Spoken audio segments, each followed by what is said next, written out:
uma das últimas coisas que eu vi é que se você comprar um celular no Japão, colocar o celular no silencioso e você tirar uma foto, ele vai fazer barulho.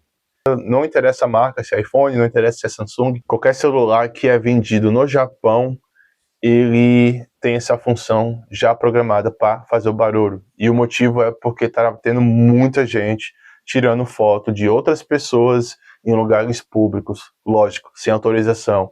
E a maioria dos casos eram pessoas mais velhas, homens, tirando fotos de mulheres mais novas, tentando tirar foto por baixo da saia, transporte público, escadas e outros lugares.